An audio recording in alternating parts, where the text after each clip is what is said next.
Hello সুপ্রিয় ভাই বোনেরা, আজকের পর্বে আপনাদের সবাইকে স্বাগতম। আজকে আমরা অনার্স চতুর্থ বর্ষের অ্যাপ্লাইড ম্যাথমেটিক্সের ফুরিয়ার সিরিজ অধ্যায়ের নতুন একটি পর্ব নিয়ে আপনাদের সাথে আলোচনা করব। আজকের পর্বে আমরা ফুল রেঞ্জ রিলেটেড আরেকটি ম্যাথ সলভ করব। তো আমাদের প্রশ্নে বলা হচ্ছে, ইফ এফ অফ এক্স সমান এক্স 0 থেকে 2 pi, then show that it's Fourier series is F of X সমান যে এক্স সমান হচ্ছে এটা। দেন সেখান থেকে আমাদেরকে এটা দেখাতে বলেছে। এখন আমাদের যে এই এফ অফ এক্সের এফ অফ এক্স সমান এক্স এই ফাংশনটার যে ফুরিয়ার সিরিজ যে এটা সেটা প্রমাণ করতে হবে। দেন সেখান থেকে আবার এক্সের মান কত বসে সেটা আমাদেরকে এটা দেখাতে হবে। এখন প্রথমত আমাদেরকে যেটা বুঝতে হবে সেটা হবে যে এই ম্যাথটা যে ফুল রেঞ্জ রিলেটেড ম্যাথ সেটা আমরা বুঝবো কিভাবে। দেখেন 0 থেকে 2 পাই, আপনি তাদের মধ্যে ডিফারেন্স নেন। 0 থেকে 2 পাই, তাহলে 2 পাই থেকে 0 গেলে আমার 2 পাই হয়, তাহলে পাইয়ের জোর গুণিত করলে সেটা হয় আমার কি, সেটা হয় আমার ফুল রেঞ্জ। তাহলে আমরা বুঝতে পেরেছি যে এটা হচ্ছে একটা ফুল রেঞ্জ। তাহলে আপনারা এভাবেই ডিফারেন্স নিয়ে চেক করে দেখবেন, তারপর সিদ্ধান্ত নেবেন যেটা ফুল রেঞ্জ নাকি হাফ রেঞ্জ।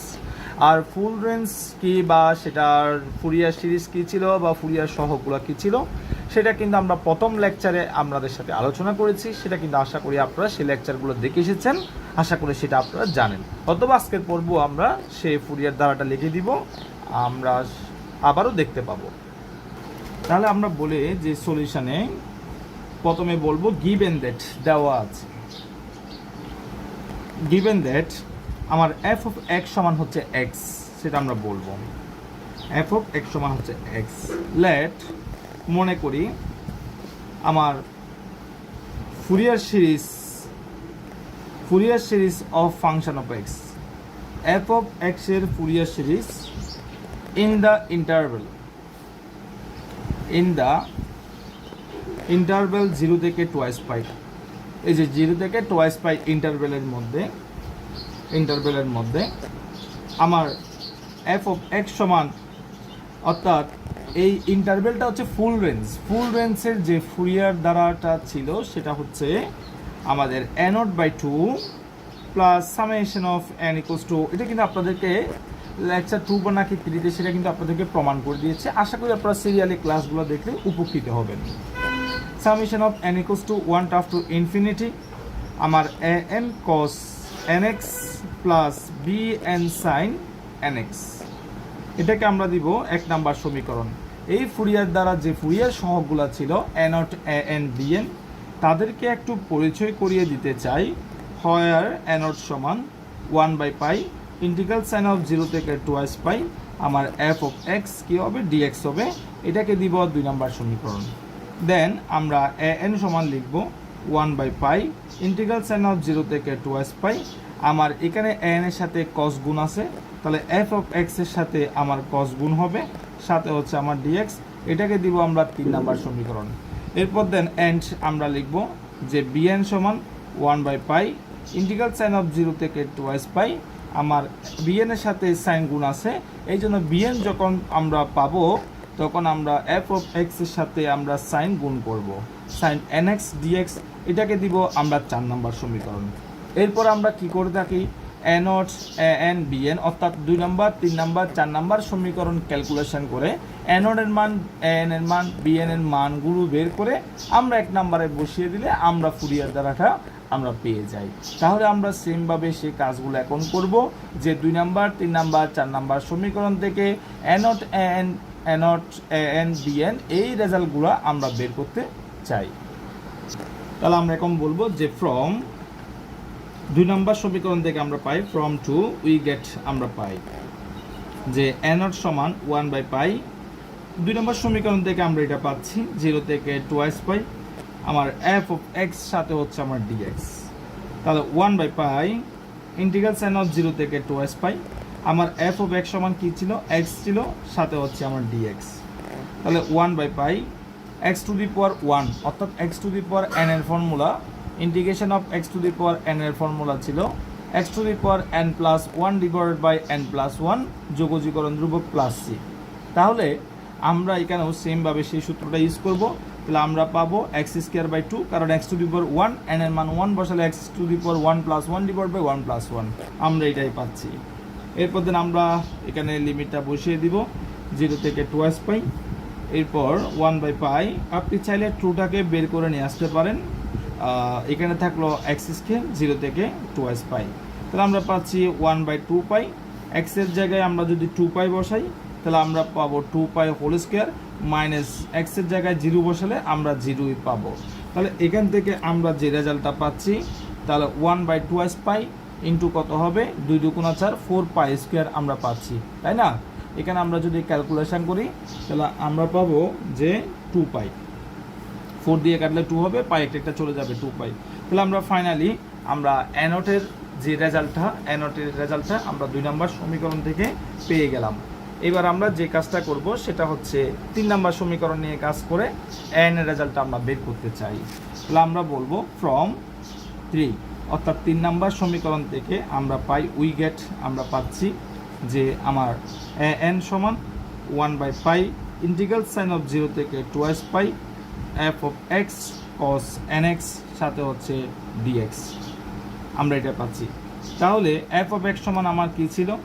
f(x) সমান ছিল আমার x, তাহলে 1/π ইন্টিগ্রাল সাইন অফ 0 থেকে 2s পাই f(x) সমান হচ্ছে x আমার cos nx সাথে হচ্ছে আমার dx। এখানে আমরা ইউবি মেথডটা অ্যাপ্লাই করব। আপনাদেরকে ইউবি মেথডটা পাশে নোট ডাউন করে দিচ্ছি, আশা করি সেটা আগে থেকেও লেকচারগুলো থেকে আপনারা জানেন। তারপর আজকে আবারও লিখে দিই যে ইউবি মেথডটা হচ্ছে ইন্টিগ্রেশনের ইউকে রেখে আমার ভিকে ইন্টিগ্রেশন, যাকে আপনি ইউ ধরেছেন তাকে আপনি ডিফারেন্সিয়েশন করবেন, এভাবে মনে রাখবেন। যাকে আপনি ইন্টিগ্রেশন করেছেন মানে বিকে ইন্টিগ্রেশন করেছেন আবারও তাকে ইন্টিগ্রেশন করবেন, পুরোটার উপর টোটাল ইন্টিগ্রেশন করবেন, তারপর সূত্রের মাইনাস দিবেন। এটাই হচ্ছে আমাদের ইউবি মেথডের যেভাবে আমরা ইউবি মেথড দিয়ে ইন্টিগ্রেশন করে থাকি। তো আমি সেমভাবে এটাকে ইউবি মেথড, তারপর ইউবি ধরার জন্য LIATE বলা ছিল, লিয়েট, L দিয়ে লন, I দিয়ে ইনভার্স, A দিয়ে অ্যালজেব্রিক মানে বীজগাণিতিক, T দিয়ে ট্রিগোনোমেট্রিক, ট্রাইগোনোমেট্রিক, E দিয়ে এক্সপোনেনশিয়াল মানে সূচকীয় e⁴x এগুলা। তারপর তাহলে আপনি দেখেন x হচ্ছে অ্যালজেব্রিক, তাহলে x, cos হচ্ছে ট্রাইগোনোমেট্রিক, তাহলে a আগে না t আগে? অবশ্যই a আগে। তাহলে আপনি a কে u মনে করবেন, t কে কি মনে করবেন? b মনে করবেন, ইউবি। তাহলে x ইউবি আমরা পেয়ে গেলাম। তাহলে আমরা যদি ইউবি মেথডটা এখানে অ্যাপ্লাই করি তাহলে আমরা পাবো 1/π x কে রেখে এই যে u কে রেখে b কে ইন্টিগ্রেশন, cos কে ইন্টিগ্রেশন করলে আমরা পাবো sin nx। তারপর দেন x এর সহগ দ্বারা ভাগ করব, ইন্টিগ্রেশনে ভাগ করা হয় এই জন্য x এর সহগ দ্বারা n ভাগ করলাম, আমরা পাচ্ছি এখানে 0 থেকে 2s পাই। এরপর দিন সূত্রের মাইনাস দিলাম, এখানে একটা 1/π গুণ আকারে আছে এই জন্য 1/π থাকবে। আবার বলতেছে ইন্টিগ্রেশন দাও, এই যে ইন্টিগ্রেশন দিলাম। তারপর বলতেছে তুমি যাকে ইউ ধরেছো তাকে ডিফারেন্সিয়েশন করো, কে x এর সাপেক্ষে ইন্টিগ্রেশন করলে 1 হয়, এখানে 1 লেখার কোনো দরকার নাই। তুমি যাকে বি ধরেছো মানে যাকে ইন্টিগ্রেশন করেছো তাকে আবার ইন্টিগ্রেশন করো, কসকে ইন্টিগ্রেশন করেছিলাম আবার তাকে ইন্টিগ্রেশন করেন, তাহলে করলে তো আপনি এটাই পাবেন যে কসকে করলে সাইন পাবেন, এক্স এর সহগ দ্বারা ভাগ করবেন, তাই না? এটাই পাবেন। এরপর দেন বলতেছে আবার ডিডিএক্স দিলাম, এরপর এখানে তো লিমিট থাকবে অবশ্যই, সেটা হচ্ছে 0 থেকে 2s পাই। তাহলে আশা করছি আপনারা এতটুকু পর্যন্ত ক্লিয়ারলি বুঝতে পেরেছেন। আমরা যদি এখন লিমিট বসাই দিই তাহলে আমরা পাবো এখানে সাইন n এই x এর জায়গায় 2π পাবো মানে 2n পাই। আমরা জানি sin n পাই এর মান হচ্ছে 0, তাহলে এই রেজাল্টটা পুরোটা শূন্য হয়ে যাবে। আবার আপনি যদি এখানে 0 বসান তাহলে শূন্যর সাথে যে কোনো সংখ্যা গুণ করলে অটো শূন্য হয়ে যাচ্ছে, তার মানে পুরো রেজাল্টটাই আমার কি দাঁড়াচ্ছে? শূন্য হচ্ছে। তারপর দেন মাইনাস 1/π এটা আমরা লিখলাম। আমরা যদি এখানে যদি ইন্টিগ্রেশন করি তাহলে আমরা পাবো সাইনকে ইন্টিগ্রেশন করলে আমরা পাবো মাইনাস cos nx। তারপর দেন আবারও x এর সহগ দ্বারা ভাগ করতে হবে, x এর সহগ n আছে, n এর সাথে n গুণ করলে আমরা পাবো n²। তারপর দেন আমাদের আছে 0 থেকে 2s পাই আমরা পাচ্ছি। এরপর দেন পরের লাইনে আমরা পাবো মাইনাসে প্লাস, আর n²টাকে আপনি বাইরে বের করে নিয়ে আসতে পারেন। তাহলে আমরা যেটা পাচ্ছি এখান থেকে যে 1/π বা n² পাই, তারপর দেন cos nx 0 থেকে 2s পাই। তাহলে আমরা যদি লিমিট বসিয়ে দিই n স্কয়ার পাই cos n এর জায়গায় x এর জায়গায় 2 পাই বসান, তাহলে 2n পাই পাচ্ছি, মাইনাস x এর জায়গায় 0 বসালে cos 0 ডিগ্রি পাচ্ছি। তাহলে আমরা এখানে লিখতে পারি 1/n স্কয়ার পাই cos 2n পাই। cos 2n পাই হচ্ছে আমার কত হবে 1, cos 0 ডিগ্রির মানও 1 থেকে 1 গেলে 0 হয়, তাহলে 0 এর সাথে যে কোনো সংখ্যা গুণ করলে অটো 0 হয়। তাহলে আমরা n এর রেজাল্টটা পাচ্ছি হচ্ছে 0। ঠিক আছে, আমরা n এর রেজাল্টটা কি পাচ্ছি, আমরা 0 পাচ্ছি। তাহলে আমরা যদি n এর রেজাল্টটা যদি আমরা 0 পাই, আমরা এবার 4 নাম্বার সমীকরণ নিয়ে কাজ করব। আমরা কি করলাম, 2 নাম্বার সমীকরণ নিয়ে কাজ করে n এর মান পেয়েছি, 3 নাম্বার সমীকরণ নিয়ে কাজ করে n এর মান পেয়েছি। এবার আমরা 4 নাম্বার সমীকরণ নিয়ে কাজ করব, আমরা bn পেয়ে যাব। তাহলে আমরা বলবো যে ফ্রম 4 উই গেট, আমরা পাই 4 নাম্বার সমীকরণ নিয়ে কাজ করছি। তাহলে আমরা পাবো যে bn সমান 1/পাই ইন্টিগ্রাল সাইন অফ 0 থেকে 2 পাই, আমার f অফ x সাইন কি হবে nx সাথে হবে dx। তাহলে 1/পাই ইন্টিগ্রাল সাইন অফ 0 থেকে 2 পাই, f অফ x সমান হচ্ছে x, আমার কি হবে সাইন nx সাথে হচ্ছে আমার dx। তারপর দেন স্যার আপনাদেরকে কিছুক্ষণ আগে ইউবি মেথড বলে দিয়েছি, আপনি সেম ভাবে ইউবি মেথডটা অ্যাপ্লাই করবেন, আশা করি নিজেরাই পারবেন। তাহলে ইউ কে রেখে এক্স হচ্ছে ইউ, সাইন হচ্ছে বি, এক্স কে রেখে ইউ কে রেখে বি কে ইন্টিগ্রেশন করলে আপনি পাবেন মাইনাস কস nx, এক্স এর সহগ দ্বারা ভাগ করবেন n। এরপর দেন 0 থেকে 2 পাই, তারপর দেন 1/পাই তো গুণ আকারে থাকবে, এখানে সূত্রে একটা মাইনাস। এরপর আবার যাকে আপনি ইউ ধরেছেন তাকে ডিফারেন্সিয়েশন করবেন, এক্স কে এক্স এর সাপেক্ষে ডিফারেন্সিয়েশন করলে 1 হয়, সেটা না লিখলেও হয়। আবার যাকে আপনি বি ধরেছেন তাকে আবার ইন্টিগ্রেশন করবেন, তাহলে পাবেন cos nx divided by n। তারপর আবার ইন্টিগ্রেশন আমাদের ছিল 0 থেকে 2 পাই।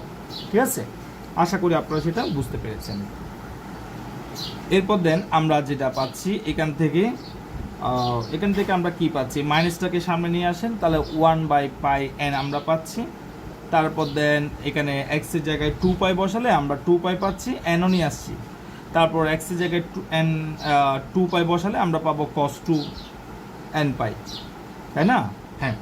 তারপর দেন মাইনাসে প্লাস হয়ে যাবে 1/পাই, আপনি cos কে ইন্টিগ্রেশন করেন তাহলে আপনি পাবেন sin nx, আবার x এর সহগ দ্বারা ভাগ করতে হবে n দ্বারা, তারপর n এর সাথে n গুণ হয়ে আমার n স্কয়ার হবে, 0 থেকে কত হবে 2 পাই হবে, এই একই কাজ বারবার।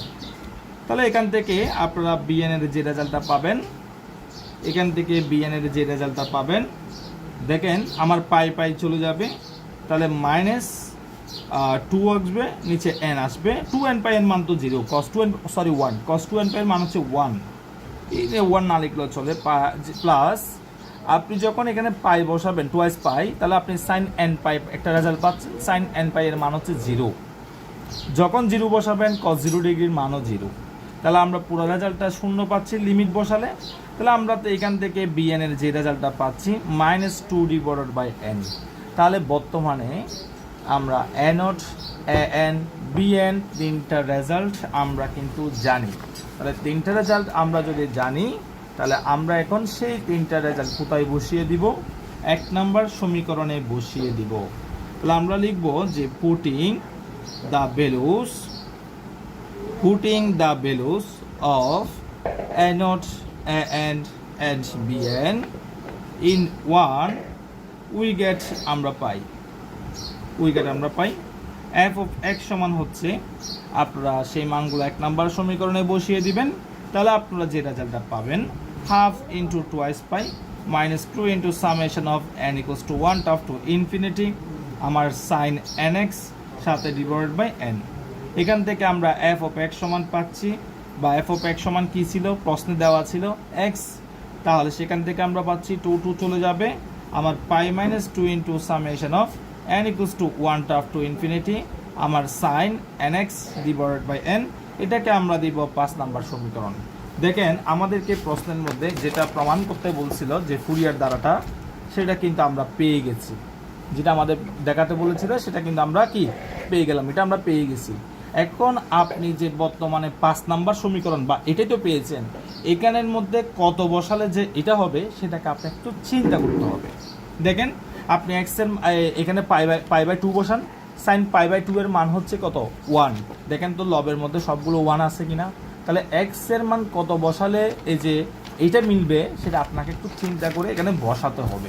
তাহলে আমরা দেখতে পাচ্ছি এক্স এর মান পাই বাই 2 বসালে আমার 5 নম্বর সমীকরণ থেকে আমাদের যেটা বের করতে বলা হয়েছে সেটা আমরা পেয়ে যাচ্ছি। তাহলে আমরা এখন সেকেন্ড পার্টটা দেখি ম্যাথের। সেকেন্ড পার্টে আমরা এক্স এর মান পাই বাই 2 বসাবো। তাহলে আমরা বলবো যে এক্স এর দ্য ফাংশন পাই বাই 2 তে continuous, the function is continuous at x equal pi by 2। তাহলে আমরা বলবো when যখন x equal pi by 2 তখন আমরা 5 নম্বর সমীকরণ থেকে পাচ্ছি, তখন আমরা 5 নম্বর সমীকরণ থেকে আমরা পাচ্ছি আমরা পাচ্ছি কি পাচ্ছি, আপনি এখানে x এর জায়গায় পাই বাই 2 বসান, তাহলে আপনি পাবেন যে পাই বাই 2 সমান, এই যে পাই বাই 2 সমান pi minus 2 into summation of n equals to 1 to infinity sine n pi by 2 divided by আমার n। তাহলে আমরা রেজাল্টটা বের করে নিয়ে আসি ক্যালকুলেশনের মাধ্যমে। 2 ইন্টু আপনি n এর মান 1 বসাবেন, 2 বসাবেন, 3 বসাবেন, 4 বসাবেন, ইনফিনিটি পর্যন্ত চলতে থাকবে। তাহলে আমরা যে রেজাল্টটা পাবো 1 2 3 4 5 এগুলো বসালে 1 minus 1 by 3 plus 1 by 5 minus up to dots. আশা করি আপনারা সেগুলো বসাতে পারবেন। তারপর দেন আমরা এখান থেকে যে রেজাল্টটা পাচ্ছি, এই যে মাইনাসটাকে এই পাশে নিয়ে আসি, 2 into 1 minus 1 by 3 plus 1 by 5 minus up to dots. আর এখান থেকে আমরা পাচ্ছি pi minus pi by 2, pi minus pi by 2, আমরা সেই রেজাল্টটা আমরা পাচ্ছি। এখানে আপনি সাইনের মান 2 বসালে, সাইনের মান বলছি n এর মান 2 বসালে আপনার কিন্তু 2 4 6 এগুলোর জন্য সাইন n পাই এটার মান 0 হয়ে যাবে। এই জন্য সাইনের মান 1 বসালে এটা পাবেন, তারপর দেন 3 বসালে এটা পাবেন, 5 বসালে এটা পাবেন, আপনারা এগুলো পেতে থাকবেন। ঠিক আছে, আচ্ছা যাই হোক, তাহলে বা আপনাদেরকে একটা টেকনিক লিখিয়ে দিই, এটা যদি মনে রাখতে পারেন ভালো। সাইন n পাই বাই 2 এর মান এখানে লিখে দিচ্ছি, আপনারা একটু নোট ডাউন করে নিন, কেমন একটু নোট ডাউন করে নিন। সাইন n পাই বাই 2 এর মান 1 হবে যখন আপনি n এর মান 1 বসাবেন, 5 বসাবেন, 9 বসাবেন, এভাবে চলতে থাকবে। সাইন n পাই বাই 2 এর মান 0 হবে তখনই হবে যদি n এর মান 2 4 6 মানে জোড় সংখ্যাগুলো বসান। আর সাইন n পাই বাই 2 এর মান -1 বসান, আপনি একটা ক্যালকুলেশন করে দেখেন, তাহলে আপনি এগুলো ক্লিয়ার হয়ে যাবে। যখন কখন হবে -1 তখন n এর মান আপনি 3 7 11 এগুলো বসাবেন, মোটামুটি এগুলোর মধ্যে মান চলে আসবে। এই জাস্ট যদি পারেন এই জিনিসটা একটু কি রাখবেন, নোট ডাউন করে রাখতে পারেন, তা আপনার জিনিসটা ক্লিয়ার হয়ে যাবে। আচ্ছা ওকে, তাহলে বা এটা মনে না রাখলে আপনি ক্যালকুলেশন করে বের করতে পারতেছেন ইজিলি। তাহলে আমরা এখান থেকে পাচ্ছি যে 2 into 1 minus 1 by 3 plus 1 by 5 minus up to dots, এখানে ক্যালকুলেশন করেন, লসাগু করেন, তাহলে আপনি পাবেন পাই বাই 2। এই 2টা যদি এই পাশে নিয়ে আসি তাহলে 1 minus 1 by 3 plus 1 by 5 minus up to dots, আমরা পাবো পাই ডিভাইডেড বাই 4। যেটা আমার প্রমাণ করার কথা ছিল সেটা আমরা নিয়ে আসলাম। তাহলে আশা করছি আপনারা এই ম্যাথটি ক্লিয়ারলি বুঝতে পেরেছেন, এবং আমরা আজকে 0 থেকে 2s পাই এই ইন্টারভ্যালের মধ্যে একটা ম্যাথ আমরা সলভ করলাম। আশা করি আপনারা এই ম্যাথটি ক্লিয়ারলি বুঝতে পারলে এই রিলেটেড যতগুলো ম্যাথ রয়েছে আপনারা সেগুলো ক্লিয়ারলি বুঝতে পারবেন। এই ছিল আমাদের আজকের পর্ব। আগামী পর্বে আমরা হাফ রেঞ্জ রিলেটেড আমরা ম্যাথ সলভ করব। আগামী পর্ব দেখার আমন্ত্রণ রইল। আন্তরিক ধন্যবাদ সবাইকে।